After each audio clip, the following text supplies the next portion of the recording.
Good morning or good afternoon, but happy Monday anyway. Welcome to EMC News on Lone Star Community Radio. We are recording live every Monday at noon from downtown Conroe, and I'm your host, Margie Taylor. We hope to inform local residents of Porter, New Caney, and Splendora of local happenings with the Chamber, the New Caney and Splendora school districts, law enforcement, nonprofits that serve East Montgomery County, and local businesses. Listen in every Monday at noon to learn more on Lone Star Community Radio.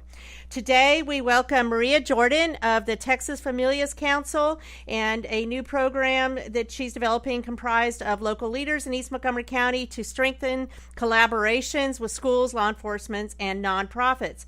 But before we have Maria talk to us a little about all the different things that she's involved in the greater Montgomery County area and, of course, greater Houston area, I'm going to talk a little bit about things that are happening in our area in East Montgomery County.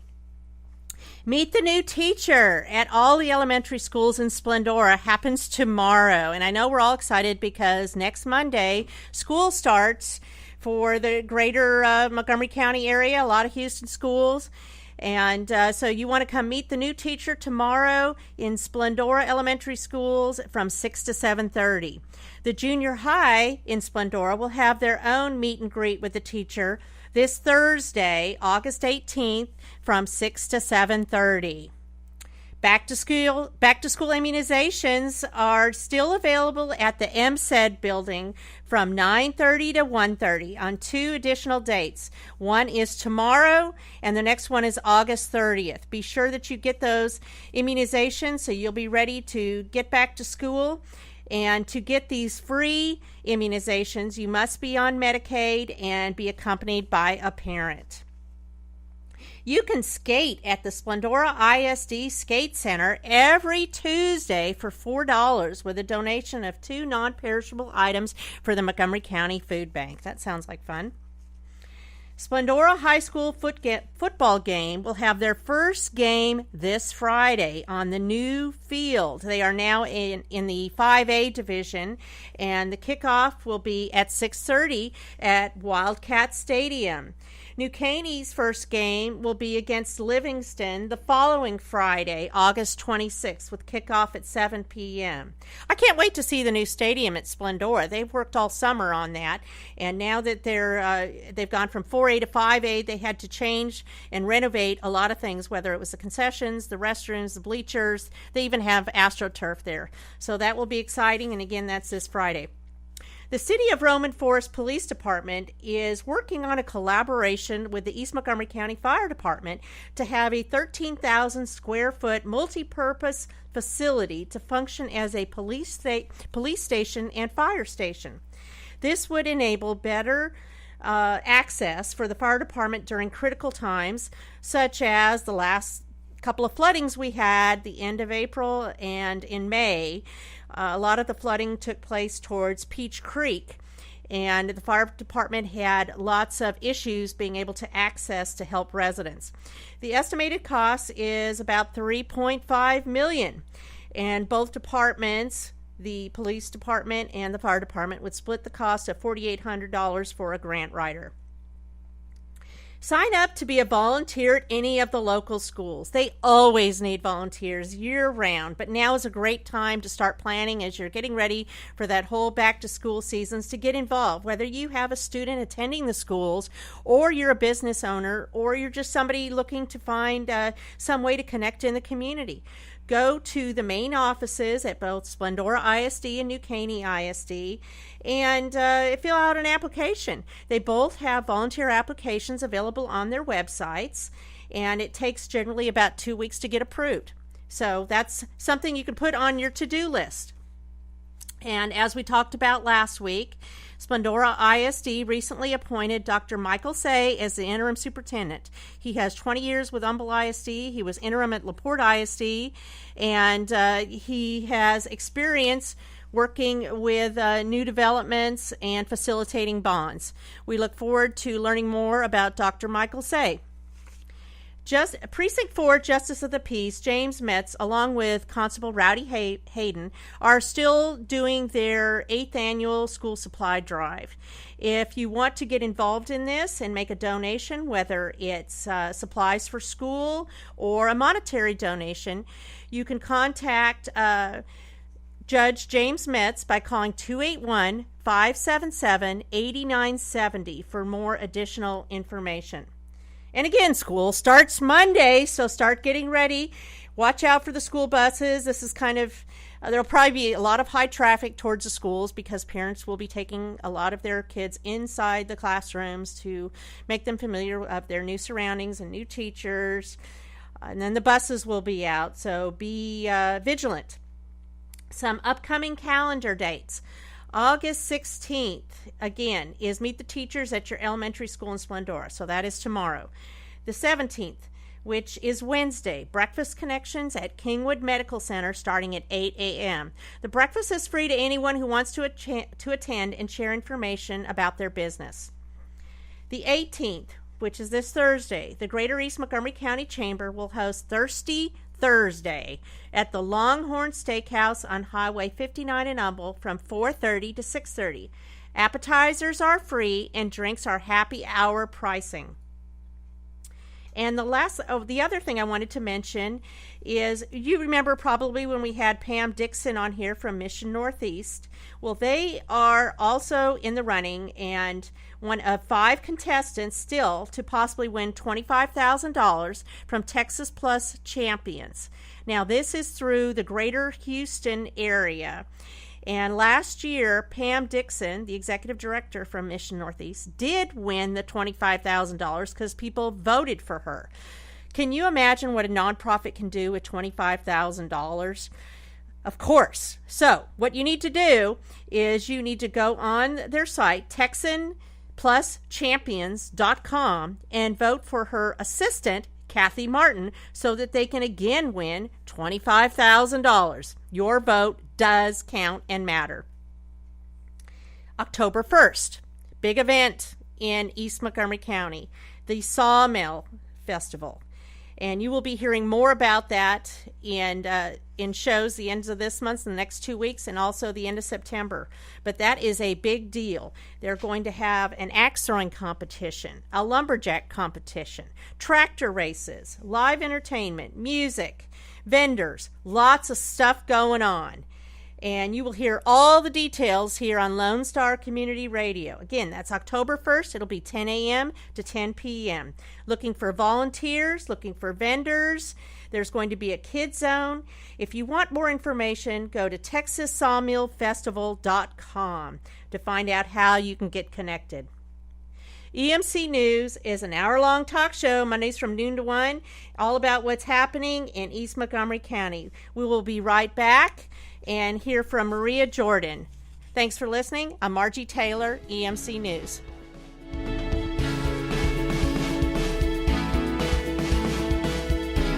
EMC News, your local news from EMC every Monday at noon on Lone Star Community Radio. When medical emergencies happen, trust your best neighbors ever for extraordinary emergency care from board-certified physicians. Neighbors Emergency Center is making lives better by providing exceptional medical care for you and your family, 24/7, 365 days a year, with little to no wait time. With Montgomery County locations in Porter and Kingwood, Neighbors Emergency Center is there for you. For more information on Neighbors Emergency Centers, please visit them online at nec24.com. Want to know what's happening in East County? You're listening to EMC News on Lone Star Community Radio. Hello, we are back on EMC News, recording live from downtown Conroe, and I am Margie Taylor. A podcast of this show will be available on Wednesday. Go to our show page, irlonestar.com/EMCN, or check us out on Facebook at EMC News for the latest podcast. My guest today is Maria Jordan, who has had many leadership roles throughout the years throughout Montgomery County. And she is the founder for the Texas Familias Council, a roundtable of Latino professionals that help develop connections in local communities to emerge leaders and offer resources. She has walked alongside many people to offer guidance and inner strength to emerge leadership and community engagement. Welcome, Maria. Thank you, Margie. Thank you for having me. So, if you could, you do so many different things in the community. If somebody were to describe you just real easily and tell what you do and how you got started, help me out with that. Tell me about some of your background experience and what got you involved to start this different nonprofit organization. Okay, well, I guess you could call it a midlife crisis, maybe, would be the best description You're not of that it all. old. Okay. I'm getting there, Margie. No, well, my background, I grew up in the Houston area. I'm a daughter of immigrants, a Cuban father, Mexican mother. I like to always share that because I think that's important to share where our parents came from. And I grew up in the suburbs of Houston and studied sociology at the University of Houston. So I'm a big Cougar fan. And professionally, basically just cut my teeth in a growing Houston community in the early 1990s. It was changing very, very quickly and very dramatically. The populations were shifting. So it gave me a professional opportunity to really delve into many fields in my area and understand where are the barriers and what communities need to connect. 8 years ago, my career, I was basically staying at home part-time, growing my little children, and decided to... Your children aren't little anymore. No, they're big now. They're getting big. My eldest is in his senior year at high school, Wow. so he's been on this journey with me. But at that time, he was little, and I wanted to do just something part-time and found something up here in Montgomery County. Thought it wouldn't take too much time away from my other duties, but I didn't realize that the need was very, very great. Was that when you were with United Way? Yes, at that time I was with United Way. And what I was asked to do was study the growing Hispanic population in Montgomery County and where were some of the barriers between resources and community. And I found communities growing in all areas of the county. But what I understood from the beginning is it really wasn't an issue of race or culture as much of the growth of the area. The same needs that I was seeing in the Hispanic Latino community were present everywhere for everyone. Whether we were looking at our senior population or, just people dealing with poverty or, addictions, all kinds of issues. So the resource needs were great. I tackled it from a position of the culture because that's what I know and that's, who I am. But I realized that this was really the work I was about to do would hopefully benefit everyone in Montgomery County.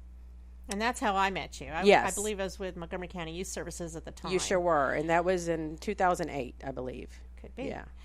Yeah, it was a while ago. Yes. Yes, and so you remember those early days of kind of trying to rally the professionals in the community and getting everybody informed and connected. It's a struggle. It is a struggle. It is. It's introducing a new concept into a community that is wanting to learn but sometimes doesn't understand, what all the issues are. And human beings we're stubborn. We don't like to change, right? I mean, with everything. And so whenever you realize that change is happening around you, it takes a little while to adapt to it and to understand what you need to do to move forward. So professionally and personally, it is a challenge, yes. Yes. So you left United Way and you started up another organization. Yes. Which is always challenging when you do startups. Yeah. Oh, yeah. So what I realized was while, the existing nonprofits are wonderful and they serve a very, very important role in the community and they must always be supported, sometimes you need to have an independent voice to really guide change, to really pinpoint what's happening, for people not to rush to judgment or make assumptions about agendas or ulterior motives. You really just have to have a clear focus on what you're here to do.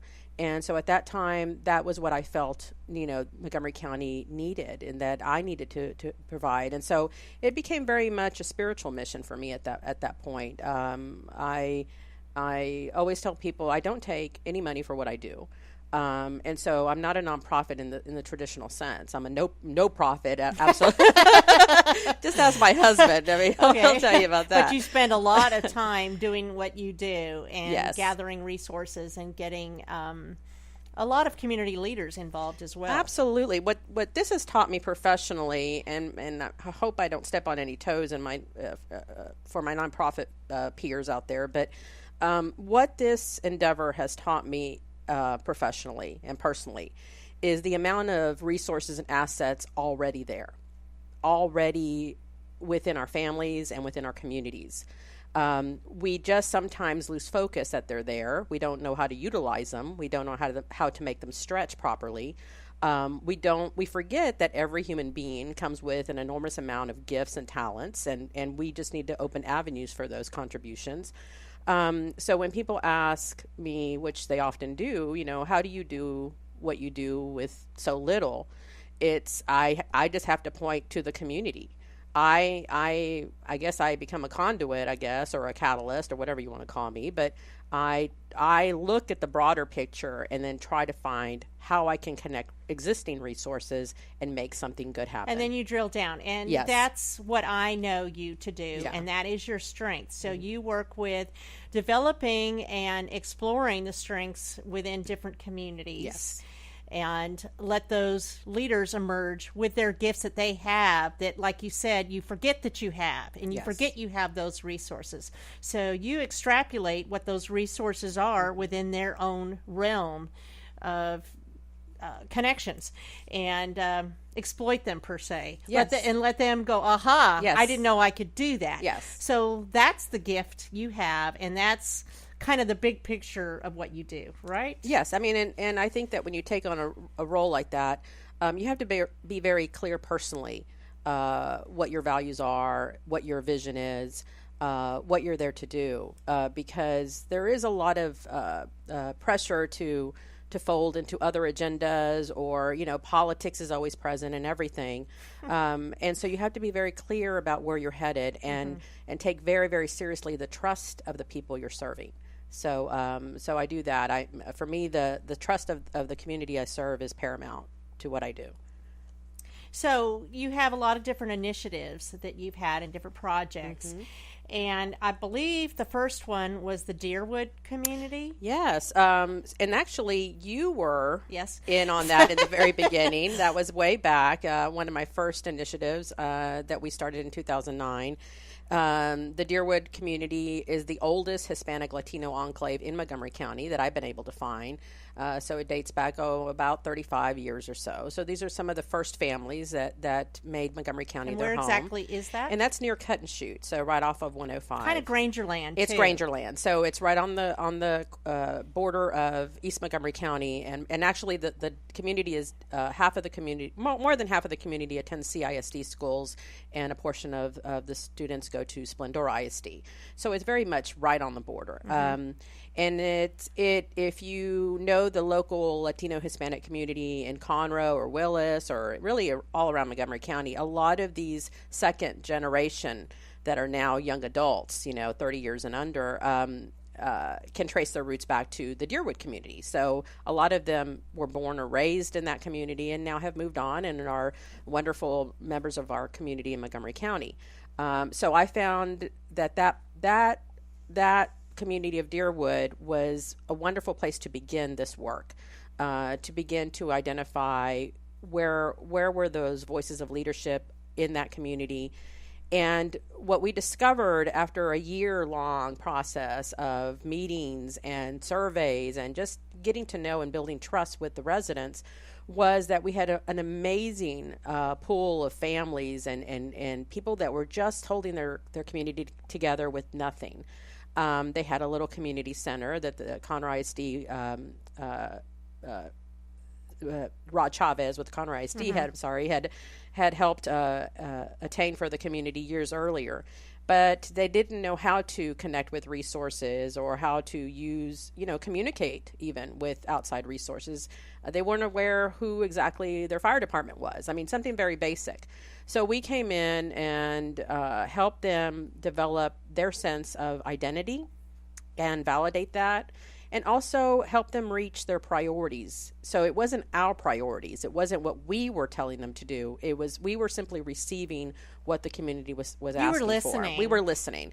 And from that, they told us basically that educating their young and providing leadership roles for their young was a priority. Adult education was a priority. Safety was a priority, and building infrastructure for their community. So that's what we did, and actually that project lasted up until this year. We formally kind of closed it, but we're still there to support the residents. So it was a long-term commitment, and they achieved amazing What things. are some of the accomplishments? I mean, I know there's different things with citizenship and scouting and things. So they had, they had the very first bilingual Girl Scout troop in Montgomery County. And this little troop started with a volunteer named Susan Reyes, and I just helped her connect with the organization in Houston, and they did a lot of the leadership training for her and some of the moms. And it's a very, very intimate group in that the moms are participating alongside their daughters, which is key in our Latino culture. And so the mothers are learning, they have the material in Spanish so that they understand why this is important to their bilingual daughters. Because one of the issues, and I'll talk about MCLatina in a little bit, that I find and that I face, and most of us that are second generation Americans face, is that we are caught between traditions of our parents and the new world, so to speak. So, sometimes you need a little help, someone to kind of come in and tell everybody, this is okay. It's normal to not agree on everything. It's normal to look at the world a little differently, and you're still family, and you still can support each other. So that little troop has been very, very successful, and it actually has been invited by the Houston organization, Girl Scout organization, to come to their events and really be an example of a successful. That's awesome. Yes. And so we had Boy Scouts out there for a while. We've had citizenship groups for the adults, English groups, because ESL, a lot of people believe or think that first generation, the immigrants that arrive here from any country, refuse or don't want to, or are slow in wanting to learn the language. And that is not true at all. I mean, it's human nature to want to communicate. I mean, we are social animals, and so we want and need to communicate. And so it's quite horrible when you can't do that. So ESL has always been an important resource for these populations. Well, and you also have had a political forum out there. Yeah, I think that was a couple years ago. Yes, it was a couple years ago. We had which the was very interesting. first. Yeah, it was the very first countywide political forum that was presented to our Latino population, and so it was very well attended. Yes, as well. very well attended, and these are a lot of the children of immigrants. They're not immigrants that attended. These are young adults that are curious or wanting to understand about their community, and they can vote. Absolutely, so it's important for them to hear the facts, and it was not only well attended, but they had a lot of great questions. I recall. Yes. So I just thought that was very successful. Yes, and that was the local Republican Party ladies helped organize that, and so it was a wonderful coming together and really validating both our leaders and our community. Well, this is all very interesting, and when we come back from our break, I want to hear more about your involvement in the schools and the MCLatina and some other things that you're doing in East Montgomery County. This half of EMC News is sponsored by Neighbors Emergency Clinic. When emergencies happen, trust your best neighbors for extraordinary emergency care 24/7, 354 days of the year with no wait. So we will be right back on Margie Taylor, EMC News from downtown Conroe, Lone Star Community Radio. Stay tuned to the EMC News Hour with your host, Margie Taylor. Animals of all shapes and sizes are welcomed at Big Thicket Vet in New Caney with vet services like extensive health exams, vaccinations, heartworm, tick, flea prevention, along with experienced and trustworthy emergency and urgent care. For more information on Big Thicket Vet in New Caney, visit bigthicketvetnc.com or locally at 18403 FM 1485 in New Caney, Texas. Stay tuned to the EMC News Hour with your host, Margie Taylor. Hello, I'm Margie Taylor, and we are back on EMC News, recording live from downtown Conroe.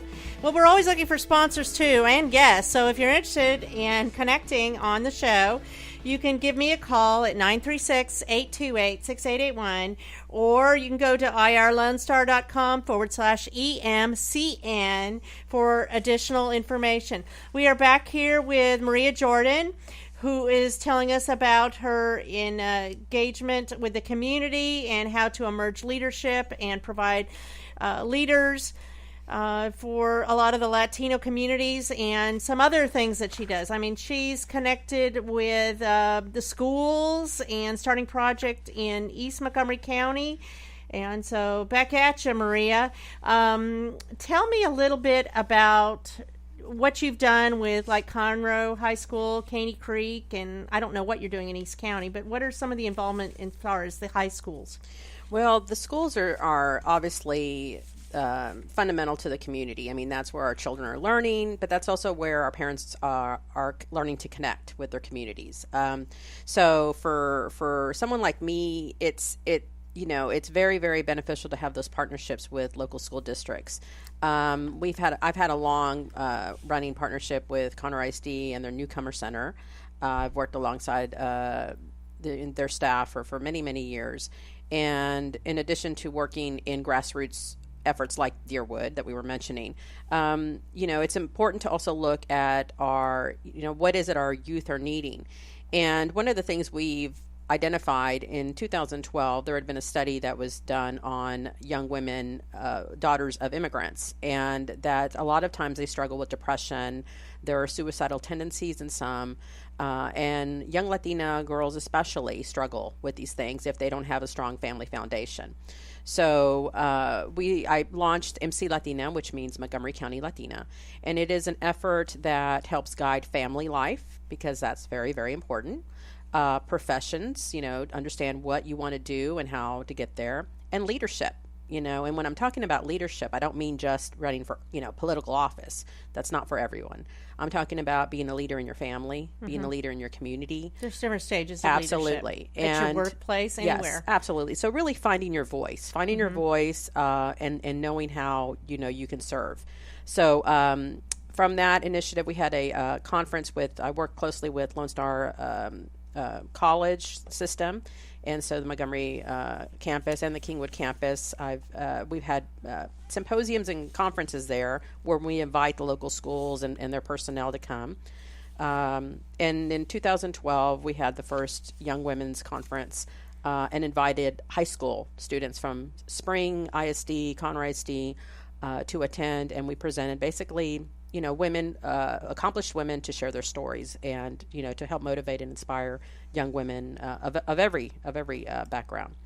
So MCLatina has many, many purposes, but we've graduated our first group of young women, and these are young adult women. Some of them are mothers well into their professions, but are just needing that extra support from those of us that, let's say, are a little more mature, a little older in our journey, and so that we can help connect them with resources to improve their professional growth, and also learn how to serve, how to give back to their communities. So these young women have been amazing a support system for myself, and are doing wonderful work in the community alongside me. This year, I've ventured off into East Montgomery County a little more and started the Valor in Spanish, which in Spanish, Valor is an acronym for Value, Alma, Logro, Orgullo, and Respeto. Which means pride as well? Yes. Value, soul, accomplishment, pride, and respect. Those are the words. And that targets women that may be living in isolated rural communities, and maybe facing challenges, whether it be poverty, whether it be, family issues, just anything, needing that connection.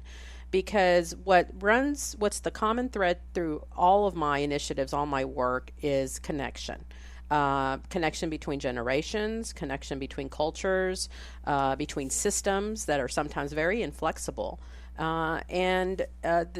what I'm really concerned about, especially in a political year when there's just so much rhetoric and so much negativity out there, is how do we connect more? I mean, we're seeing so many turbulent times nationally between groups and communities. And if you look at what happens within a community, it really is a living network. It's a living network of people and of systems. And when something's not connecting, the whole network goes off. And my concerns right now is that we're basically passing the baton from between generations, and these generations really couldn't be more different. We're talking about, the baby boom generation that was largely, predominantly, homogenous. My age. Yeah, well, yes. And you kind of had kind of a more common background as far as even if you were children of immigrants, you still were brought into a society that had certain clear values that looked the same, and you could kind of know where you were working from. But our younger generation is the most diverse ever, and their way of communication is very different. Technology has so changed the way we communicate. Yes, and phones and internet and all of that. And while it's wonderful, it also presents some very, very real human challenges because we have to be able to sit down face to face and dialogue. We have to be able to debate. The best way to communicate. Yes, we have to be able to agree to disagree, and there's not a lot of that going on right now. So, we have the older generation, needs those connections to that younger in order to mentor and teach them, because you're not going to grow another generation of leaders, of people that are going to run companies and run communities if they haven't been taught how to navigate, how to, work through those very tricky, seas of politics and of influence and of, just understanding your community. You need those older people that have already walked in those footsteps. And it also goes with decision making. A lot of times they don't have that skill set that they've developed. Sure. So if our older generation, looks backwards and sees, well, gosh, these kids, they just they don't talk to each other, no one's communicating, they look different, their families come from different places, there's a big division there. And that's dangerous. That's dangerous for our national community because we're not going to pass on wisdom that way. We have to be able to connect. So that theme runs very much through everything that I do, and so I don't see it as just a Hispanic or Latino effort. It's a very human effort, and I do it because I love this country, because my parents chose to come here and invested all their blood, sweat, and tears into this country. So I want the same for my children. And so I think, it is a mission for all of us to step forward and find ways to make these connections in more effective ways. So how are you connecting people with this new initiative out in East Montgomery County? So Valor, for example, is targeting that particular group of women, right? But I'm also wanting to engage local leaders. And I am working with Commissioner Clark's office in finding ways to connect the different leaders and organizations to the community. Because what's happening in East Montgomery County, which is what's happening across Montgomery County, is that it's feeling the huge pressure of growth, regional growth. Absolutely. And this is changing our sense of community and connection. It's going to the heart of it. And when we have that, it feels a little scary. And you feel like you're losing your community. You lose control. You lose control, and you just don't. You don't know everyone anymore when you go to the grocery store, and that's a little unsettling all of a sudden. So my message to leaders, local leaders in East Montgomery County and everywhere is that, we have to set the tone. We have to provide those avenues for people to be able to contribute, participate, and connect with each other. The other stuff, the culture, the language, all those other things that make us unique and different, that'll fall into place, if you have those arenas where people can come together. And what we also understand is that economically it's very, very smart to do this because we're building the next generation of workers. And with growth, you have more need. Whether it's high skill labor or entry level labor, you need a lot of workers that know what they're doing and that are connected to the community and know what the vision is for their community. So I think that East Montgomery County is an amazing mixture of old and new.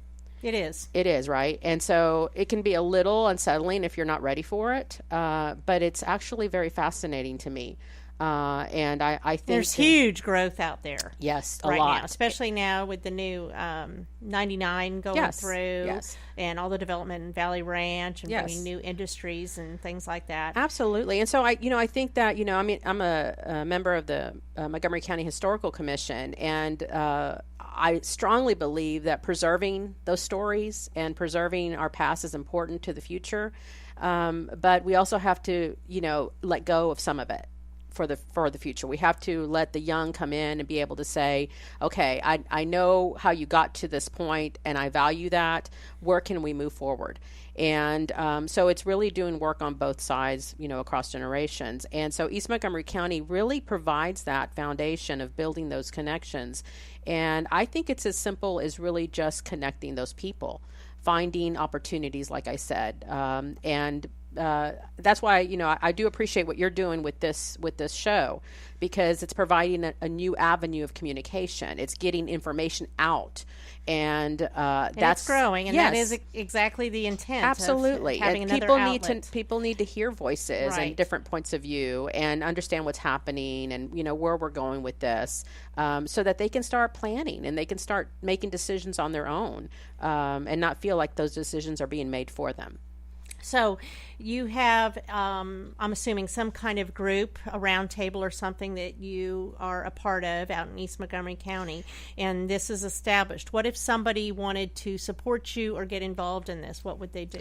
Well, that's going to be the next phase, and that's, right now that group is made up of representatives from the local school districts and community leaders, law enforcement, and really right now it's at the point it's developing what is needed in the community. So it's a listening kind of thing. It of is all the different and that's facets. Absolutely, and that's directly working with Precinct 4. So the next phase is then to take those voices of leadership and then find ways in the community where volunteers and participants can give their gifts and talents in the areas. So, for example, communication is what you're doing here. It was one of the main identified issues that we need to address. So that's a developing process, but I have big hopes for it, along with some of the other efforts that we're doing in Montgomery County. Well, we're going to come right back here in just a few minutes. And again, I'm Margie Taylor. This is EMC News. And we are also on Facebook's EMC News. So if you want to see what's going on in the community between Monday to Monday shows, follow that. And of course, our podcast will be on there too. We'll be right back.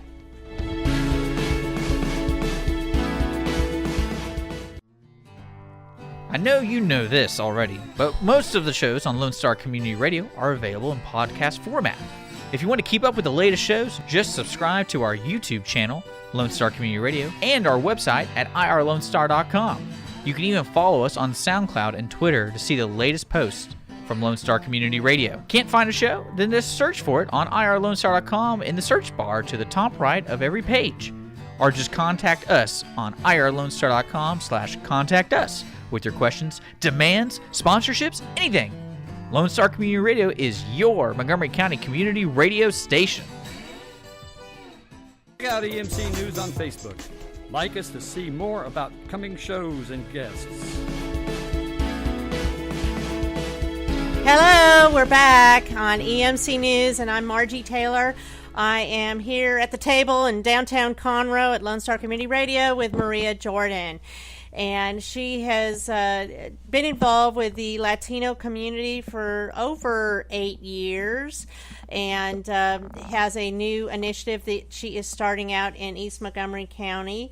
And so I want to talk a little bit about how to connect, upcoming events, and then I also had a question. Let me lead off with that. It's my understanding that your Deerwood community, which you have grown and now has emerged leaders and things like that, they are working with a community in East County, or is that a potential? Yeah, it's a potential. What we ask the residents is that don't leave everything you've learned on the table.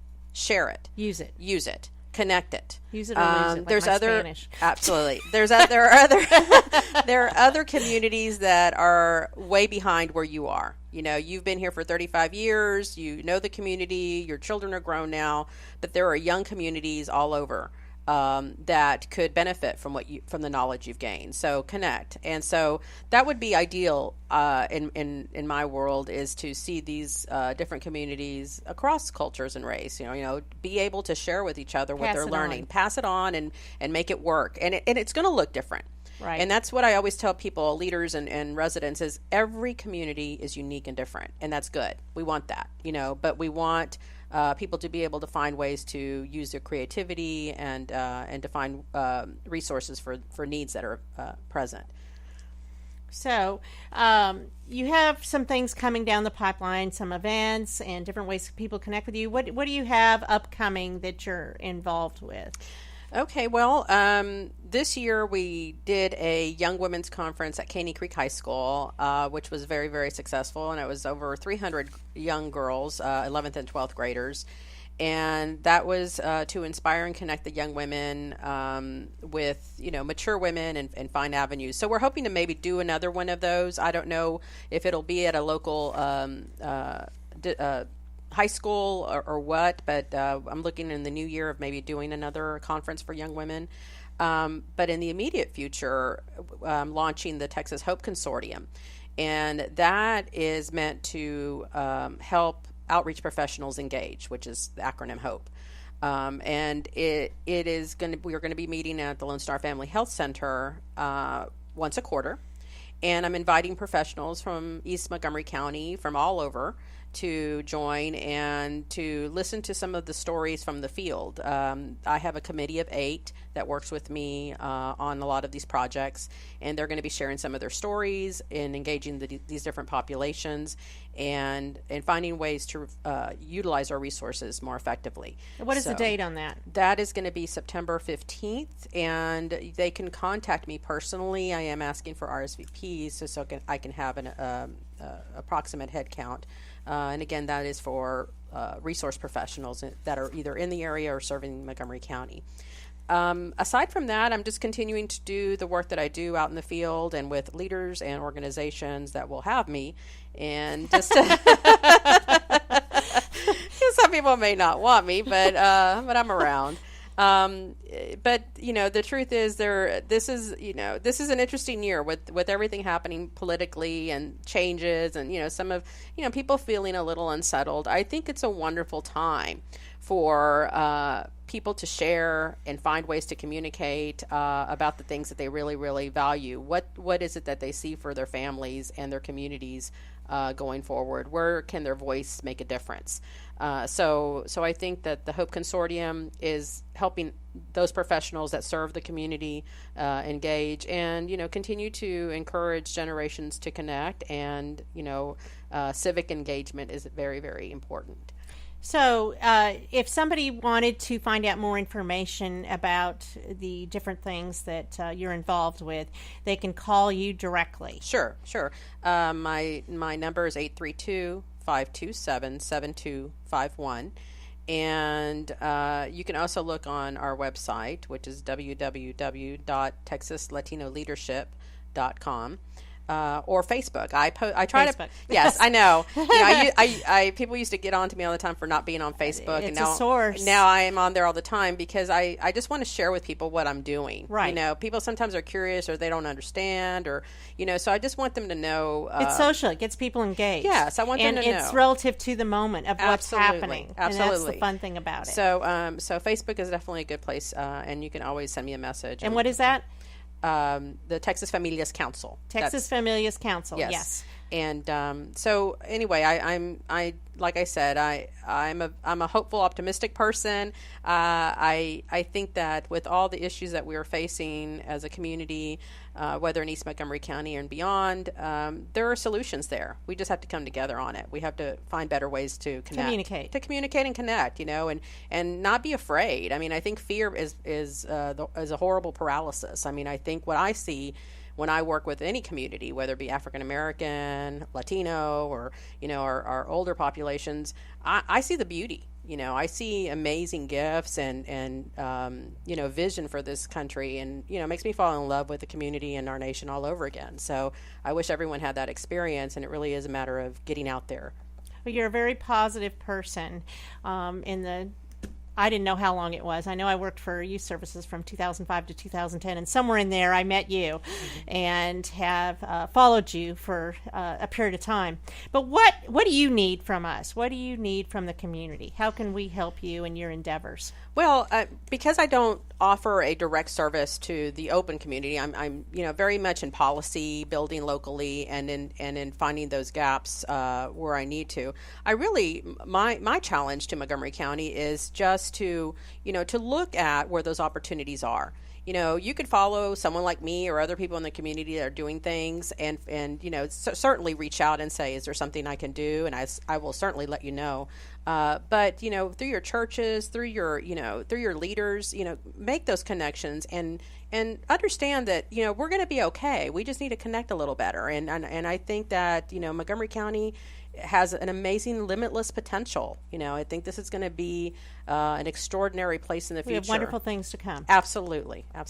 Well, I'm very glad to have you on the show here with me, Maria. And again, a podcast from this show will be available on our EMC News or www.irlonestar.com/EMCN by late Wednesday, Thursday morning.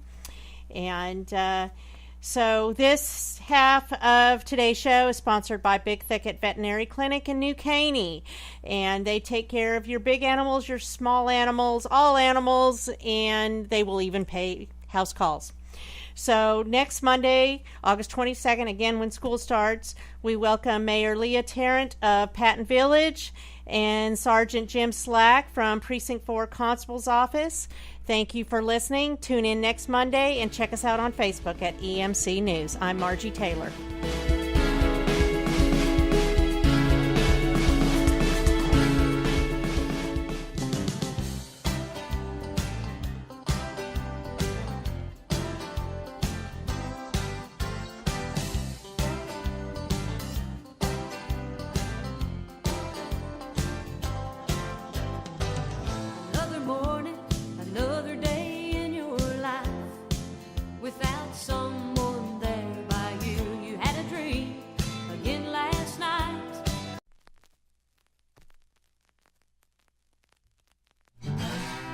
Thanks for checking out this production on Lone Star Community Radio, Montgomery County's radio station.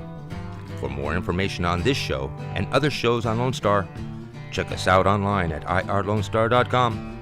If you're interested in sponsoring a program on Lone Star Community Radio and reaching the local audience of Montgomery County on FM, internet, and TV media, please call 936-647-5747 or contact us online at irlonestar.com.